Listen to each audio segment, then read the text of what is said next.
Hi guys! Ayan. So, tapos na tayo sa mga luxury menus or recipes. Dito tayo sa pinakamasarap. Oh, ito lang ang malakas. Pag tapos na yung leftover mo or di kaya umay ka na, dito ka talaga babagsak eh. Oh, ayan. Pasalubong to guys sa akin. Pasalubong yan with love. Alam na alam talaga yung happiness ko guys, no? Alam na alam yung happiness ko talaga eh. Sobrang bango.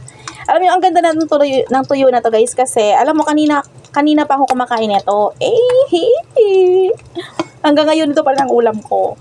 Kanina kumain ako 2 piraso. Ngayon, dinami-damihan ko na kasi gusto kong kumain bago ako mag-live selling.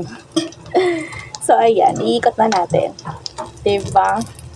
Ang sarap ng tuyo na to guys kasi kita nyo puti siya. Wala siyang halong asin. Kaya mapaparami ka ng kain dito kasi hindi talaga siya maalat. Kanina kasi, kaya naman 2 lang ang kinain ko dito kasi madami kami kumakain kasi nagdala ko niyan sa office. And then, may halong pansit ba to?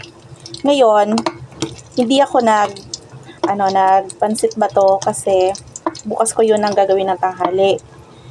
Ang gagawin ko ngayon ay, actually ang ginawa ko na ngayon ay may sinangag ako and may prito akong itlog, syempre paknors, and eto.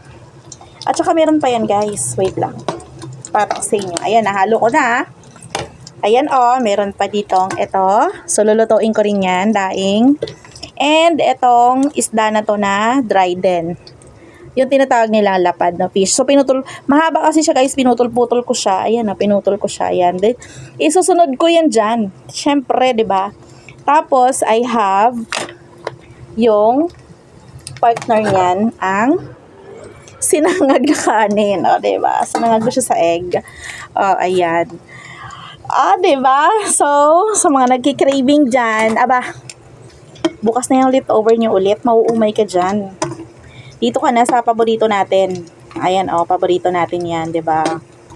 Ito yung paborito natin, guys. Favorite of all time. Huwag mo sabihing hindi. Kasi kahit bawal kinakain mo to. 'Di ba? Kahit bawal kinakain mo to, huwag kang pag wala ka nito, ay mainggit ka na. Kasi ako meron, ikaw wala. Charot lang. 'Di ba? Alam ko sa mga OFW nating friendship, hinahanap to. Hinahanap at namimiss ito. 'Di ba? Isang piraso nga lang makatikim nito para ka nang nanalo sa loto 'Di ba? Kapag nasa ibang bansa ka. Pero kapag wala ka sa Pilipinas, alam mo na. Manood ka na lang muna diyan at amoy-amoyin mo 'yan. Tapos isipin mo kung pag kumakain ka, isipin mo na lang na ang kinakain mo ay tuyo. Ayan. So, luto na 'yan, guys. Isusunod ko na yung lapad. Ayan. So, yun. Bye and thanks for watching, guys. Happy New Year, everyone.